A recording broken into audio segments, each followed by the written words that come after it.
자, 1차 세계대전이 끝났습니다, 여러분들. 자, 그래서 전쟁에서 승리한 나라들이 있고 전쟁에서 패배한 나라들이 있을 거 아닙니까? 그쵸? 그래서 이 나라들 간에 뭔가 새로운 질서를 만들어야 돼. 그래서 일단 제일 먼저 파리 강화 회의라는 회의가 실시됩니다. 파리 강화 회의. 파리라는 건 당연히 프랑스의 파리를 얘기하는 거고요. 강화라는 건 뭐예요? 싸우지 않는다라는 얘기입니다. 그래서 강화 조약 이런 거는 평화의 조약에 관한 얘기예요. 평화 조약 같은 얘기. 이제 전쟁이 끝났으니까 더 싸우지 말자. 이런 합의를 하기 마련이죠. 근데 여러분들 승전국이나 패전국이나 결국 뭐야? 얘네들은 다 본질적으로 제국주의 국가들이죠. 이 제국주의 국가들 간에 가장 중요한 건 뭐예요? 식민지죠. 식민지. 예. 근데 어쨌든 여러분들도 한국사에서 나와서 다 아실 겁니다. 3.1운동에 영향을 끼친 누구? 미국의 대통령 우드로 윌슨. 무슨 자결주의? 민족자결주의. 네, 요때 나온 거예요. 요때. 그래서 한국사에서는 요때 파견된 사람이 누구예요? 신한청년당의 김규식이 여기 파견되잖아요. 그쵸? 예. 그래서 윌슨의 민족 자결주의 얘기가 나오는 게 바로 요때다. 근데 굉장히 모순인 게 우드로 윌슨 이 사람은 엄청난 인종주의자입니다. 백인 우월주의자예요. 거기다가 민족 자결주의라는 거는 누구한테만 해당되는 거예요? 패전국의 식민지에만 해당되는 거예요. 승전국, 즉 미국, 영국, 프랑스의 식민지에는 해당이 안 된다라는 거죠. 미 영프는 여전히 식민지를 갖고 있는 거예요. 그래서 파리 강화에서는 이런 얘기가 나오고요. 이걸 포함한 이제 14개조의 가장 핵심적인 뭐랄까 14개의 중요한 결정사항들이 나옵니다. 그걸 구체화시킨 게 뭐냐? 구체화시킨 게 바로 베르사유 조약이다. 베르사유 조약. 프랑스 파리의 남쪽에 있는 베르사유 궁전. 이게 프랑스가 여기서 한번 굴욕을 당했다 그랬잖아요, 여러분들. 기억나요? 비스마르크한테 의도 터져가지고 독일 황제가 베르사유에서 궁전에서 즉위식을 가졌잖아요. 근데 여기서 이제 다시 한번 어떻게 하는 거야? 독일한테 꼽주는 거 아니에요, 그쵸? 독일은 너네 패전국. 프랑스도 자존심이 있지, 그쵸? 자, 그래서 베르사유에서 승전국의 이익을 보장하는 베르사유 조약이 맺어집니다. 승전국은요, 이익을 보장해. 근데 패전국은 어떻게 해야 돼? 후드를 패야겠죠? 네. 특히나 가장 중요한 패전국 누구예요? 독일을 응징한다. 이게 제일 중요한 포인트입니다. 독일은 식민지 다 토해내. 뭐 식민지 몇 개 있지도 않았는데 그나마 이 식민지를 다 어떻게 하느냐? 네. 잃게 됩니다. 식민지를 상실하게 돼요. 자, 그 다음에 연합국에 돈 내나 배상금을 지불한다. 배상금 지불. 그래서 여러분들 뭐 되게 이 중학교 사회 시간 같은 때도 분명히 많은 예로 나오는데 독일이 돈을 없으니까 어떻게 해? 돈을 찍어내잖아요. 그쵸? 돈을 근데 어떻게 찍어내? 마구마구 찍어내. 그래서 뭐가 일어나죠? 인플레이션이 일어나죠. 그래서 뭐 그런 거 들어봤어요? 빵 하나 살라고 술에다가 돈 이만큼씩 싣고 가는 전후 독일 사람들의 모습? 그런 인플레가 나타납니다. 그래서 뭐 3명이 모여야지 담배를 핀다 그런 얘기가 있었죠. 왜? 성냥을 한 사람이 담배를 피우면 이게 아까우니까. 성냥 하나 가지고 3명, 4명이서 모여서 담배를 핀다 이거예요. 근데 성냥보다는 뭐 지폐가 훨씬 더 가치가 낮기 때문에 지폐에다 불을 붙이더라. 뭐 이런 얘기 들어보셨을 겁니다. 독일이 아주 메롱이 되죠. 자, 그 다음에 그 유명한 알사스 로렌 지방을 할양합니다.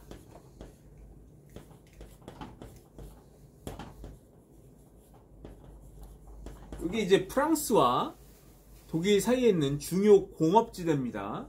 공업지대라는 건 뭐예요? 여러분들 프로이센의 슐레지엔 같은 그런 개념이죠. 공업지대니까 당연히 돈이 많이 되는 곳이겠죠. 여기를 어떻게 누구한테? 프랑스한테 할양한다. 여러분도 혹시 마지막 입새라는 그런 저기 보신 적 있나요? 네. 들어보신 적 있죠? 소설. 그 마지막 입새 그 배경이 되는 게 이 알자스 로렌 지방 아닙니까? 그렇죠? 예, 예. 그러니까 마지막 입새가 떨어지면 어떻게 돼? 나는 이제 독일인이었다가 이제 프랑스가 되는 거야. 어? 그걸 은유하는 바라고 합니다. 마지막 입새. 예. 저도 안 읽어봐서 예. 문학적 소양은 별로 없어요. 자, 그 다음에 당연히 야 너네 다시 군대 갔지 마. 예, 군비 축소입니다. 너네는 뭐 군사 10만 명 이상 못 만들어. 너네 잠수함 안 돼. 전함도 뭐 몇 톤 이상 건조 금지. 그러다 이제 나중에는 이제 이 전쟁의 위협 때문에 워싱턴, 런던 이런 데서 또 군축회의를 합니다. 승전국끼리도 또 우리 군비 너무 많이 가지면 안 돼. 뭐 이러면서 이제 군축회의를 해요. 평화를 위한 이제 얘기를 합니다.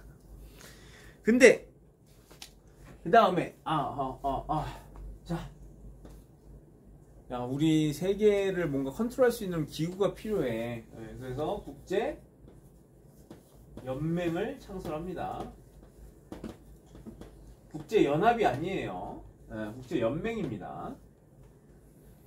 지금의 유엔과는 다르죠. 좀 더 다른 점이 뭐냐? 훨씬 힘이 약했다 이거야. 국제적 구속력이 거의 없습니다. 뭔가 평화를 위해서 만들긴 했는데 구속력이 없어. 분쟁에 개입할 수 있는 그런 구속력이 없습니다. 하는 게 뭐냐? 일제가 만주사변을 일으켜 조사단을 파견해. 조사해. 일제가 잘못했네. 일본 너네 잘못했어. 너네 잘못했다고. 근데 어쩌라고? 뭘 근데 어쩌라고야? 그럼 일제가 나 국제연맹 탈퇴해버려요. 그러니까 아무것도 제재를 할 수가 없는 거야. 물리력이 없는 거죠.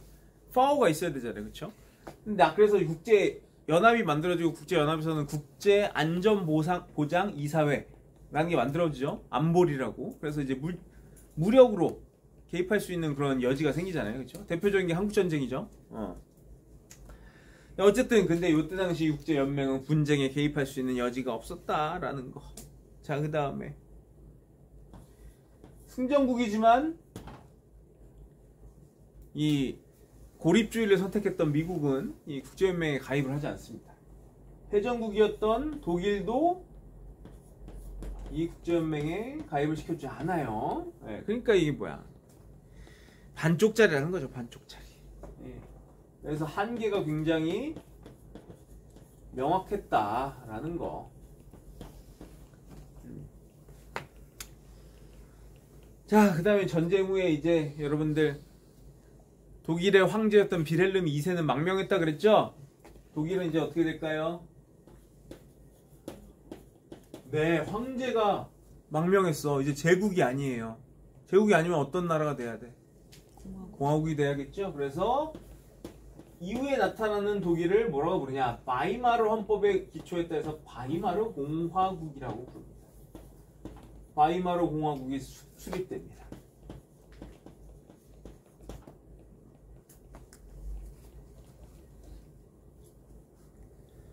자, 그래서 독일은 제국이 아니라 이제 뭐다? 공화국이다. 공화정에 의한 대통령이 선출되는 공화국이 수립이 됩니다. 독일은. 자, 이후에 다른 나라들의 이제 전후 특징을 보면은 정치적 특징은 전후에 어떻게 되냐? 참정권이 어떻게 된다? 확대된다. 왜? 어떤 양상 때문에? 총력전 때문에. 누구와? 노동자와 여성들이 지위가 어떻게 됐다? 향상됐다라는 거 말씀드렸죠?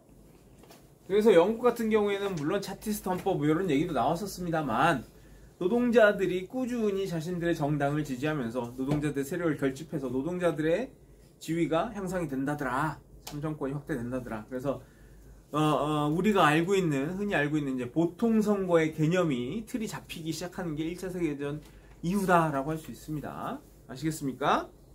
네, 여기까지 잠깐 잘라주세요. 자, 중국은 바야흐로 신의 혁명이 일어나서 청조가 무너졌다 그랬죠?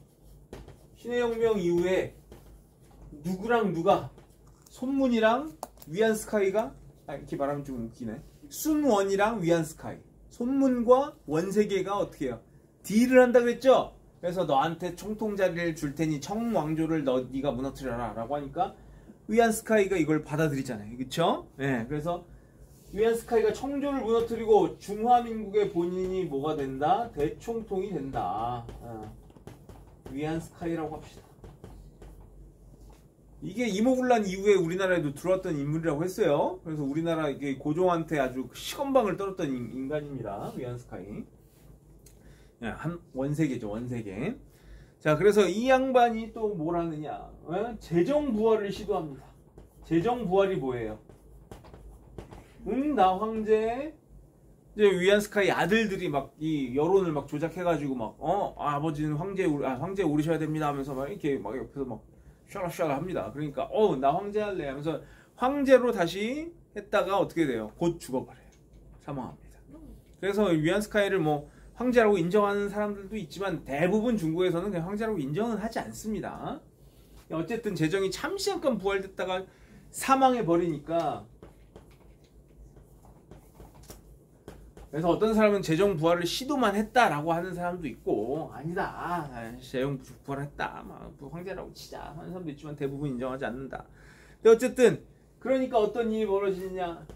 이 원세계의 부하들이 각 지방에서 한 자리씩 딱 차지하고 하면서 이제 뭐 하는 거야? 분열이 되는 거야. 여러분들, 중국사의 특징이 뭐라 그랬어요? 분열과 통일이 반복된다 그랬죠? 그래서 그들을 뭐라고 부르냐? 군벌이라고 합니다. 그래서 군벌이 난립하는 상황이 전개가 됩니다. 그래서 뭐 봉천파, 어떤 데는 뭐 지계파, 어떤 파는 뭐 안위파, 뭐 하여튼 이런 군벌들이 지방 한 자리씩 딱딱 차지하면서 자기 군대를 거느리면서 독립된 왕처럼 행동을 하는 거예요. 자, 그때 국민정부, 이 국민당 정부는 어디 있었냐? 이 손문을 비롯한 이 국민당 정부, 이제 남경을 중심으로 한 그 세력이 있었습니다. 그런 상황에서 이 중국은 나름대로 어때요? 서양 문물을 받아들였으니까 대학생과 지식인들을 중심으로 신문화 운동이라는 걸 펼칩니다. 신문화 운동. 대표적인 게 이제 전두슈, 진독수라고 합니다. 우리 발음으로 하면 진독수라고 하는 이 전두슈, 뭐 아큐정전의 루신, 뭐 이런 사람들이 신문화 운동을 펼치죠. 이런 사람들이 뭐라고 얘기하느냐? 야, 중국은 이제 과학과 민주주의를 신봉해야 된다. 과학과 민주주의를 발달시켜야 된다라고 주장을 합니다. 과학과 민주주의. 자, 그런 와중에 이 누가 등장을 하느냐?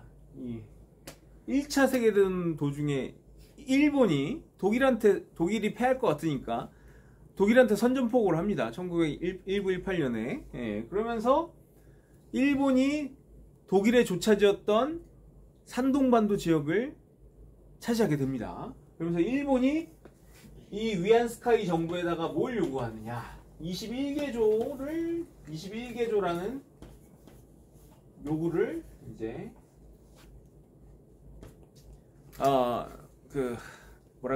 중국한테 굉장히 불리하고 일본한테 유리한 21개조 요구를 북경 정부에다 관철을 시킵니다. 그래서 이 머저리 같은 북경 정부는 이게 능력도 없고 힘도 없어가지고 이 일본의 요구를 그냥 그대로 받아줘요. 그래서 여러분들, 독일이 산동반도에서 차지하고 있던 지역이 어디예요? 칭따오죠. 칭따오면 뭐가 유명합니까? 양꼬치엔 칭따오. 이 독일의 맥주 기술이 칭따오 지역으로 들어가가지고 그 칭따오 맥주가 유명한 거예요. 어쨌든 그래서 일본이 그 독일을 대신해서 그 칭따오를 비롯한 산둥반도 지역을 차지하려고 하니까 이 다시 대학생들이 어떻게 하는 거야? 킹 받겠죠. 대학생들 비롯한 지식인들이, 아니 기껏 독일이 지금 1차 세계대전에서 패전했는데 이때 산둥반도를 되찾아야지, 조차지를 되찾아야지. 그걸 눈 시퍼렇게 뜨고 그냥 일본한테 넘겨주냐 이 바보 같은 북경정부 놈들아 하면서 뭐가 일어납니까? 무슨 운동? 오사운동이 일어나게 되는 겁니다. 몇 년도? 1919년도. 그래서 여러분들 작년에 한국사를 열심히 공부하신 분은 기억이 날런지 모르겠지만 3.1운동의 결과 뭐 있어요? 임시정부가 수립dat도 있지만 중국의 오사운동에 영향을 끼쳤다. 인도인들도 여기에서 굉장히 많은 영감을 얻었다고 합니다. 실제로. 근데 이제 그거는 약간 국뽕이고 국뽕이고 중국 사람들 입장에서 3.1운동을 높게 평가했다기보다는 그런 거야. 에? 조선인들도 했는데 우리라고 못해? 뭐 약간 이런 느낌이에요. 예. 그래서 이제 중국인들이 자존심이 세지. 중국인들이 일본한테 영토를 내줄 수 없다고 하면서 일으킨 게 오사운동입니다. 오사운동.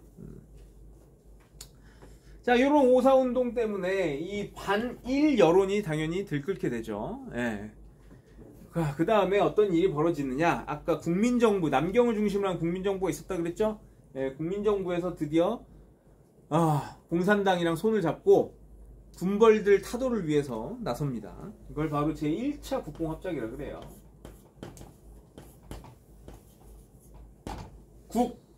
국은 국민당, 예, 자유주의 진영이죠. 자본 진영. 공산당은 공산당. 힘을 합치자. 그래서 제1차 국공합작을 통해서 군벌들을 어떻게 합니까? 토벌합니다. 그래서 국민혁명을 완수해요. 드디어.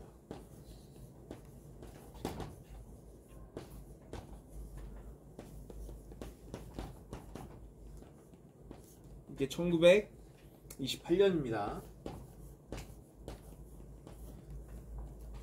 이제 이 소문이 이끄는 국민정부가 이 군벌들을 뭐 힘으로 다 제압하는 건 아니에요. 예.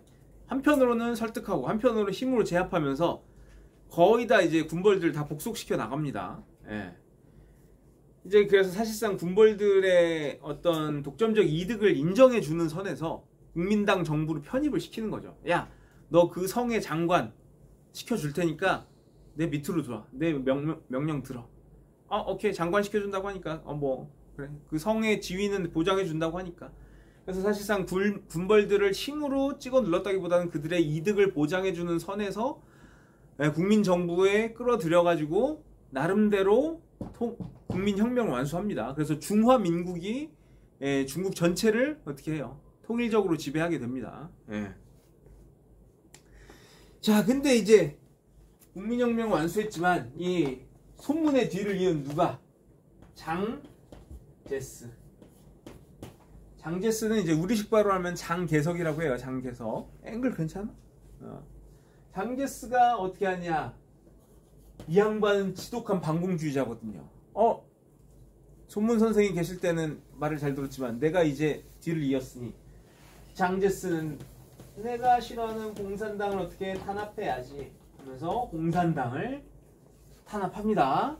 공산당을 탄압하니까 공산당이 어떻게 돼요? 도망가자! 라고 하면서 그 유명한 예난 대장정을 펼쳐요. 국민당의 탄압을 피해가지고 공산당이 이 중국을 한 바퀴를 쭉 돌면서 도망을 간 거야. 근데 이게 공산당이 나중에 중국 대륙을 석권하는 비결이 되죠. 왜냐? 돌아다니면서 공산주의 사상을 전파한 거야. 노동자와 농민들한테. 예? 그러면서 야 지주들을 타도해야 되고 그럼 너네 땅 나눠줄게. 이러면서 공산당이 자신들을 굉장히 크게 선전할 수 있는 계기가 된 거죠. 이 예난 대장정으로. 예난은 저기 지역 이름입니다. 지역 이름. 34년에 시작돼가지고 36년인가에 끝납니다. 36년 말에 끝나죠. 자, 그 사이에 어떤 사건이 일어났느냐. 그 사이에 여러분들 뭐 만주사변이라는 사건 기억나시죠? 한국사에서도 나옵니다. 만주사변 몇 년도죠? 1931년.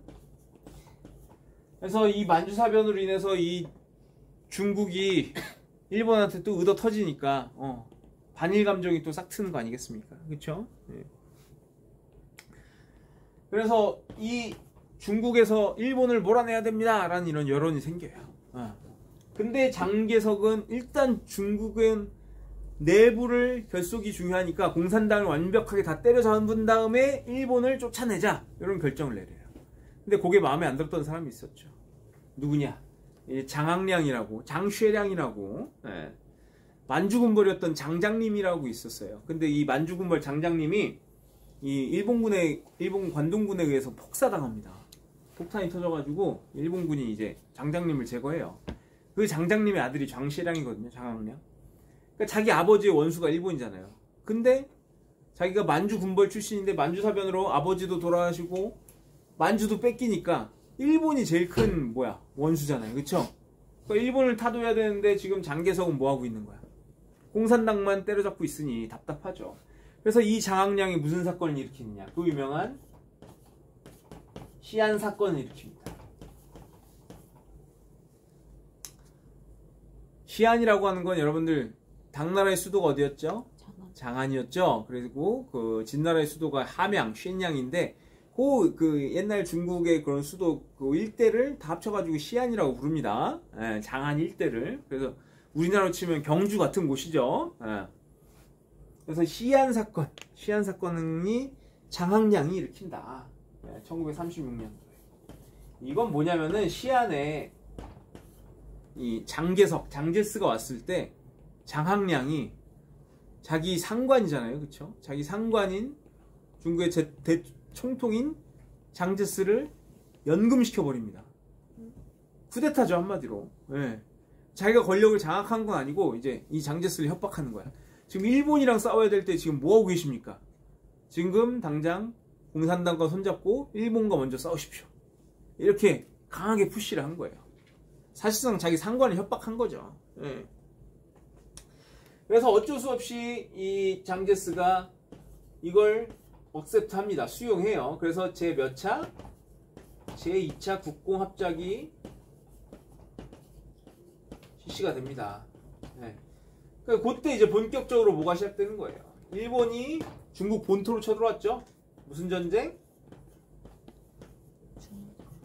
중일전쟁이 일어나잖아요. 그렇죠? 우리나라에선 중일전쟁이 일어남으로써 국가 총동원령이 발동이 돼가지고 나라가 온통 전시체제에 동원되잖아요. 그렇죠?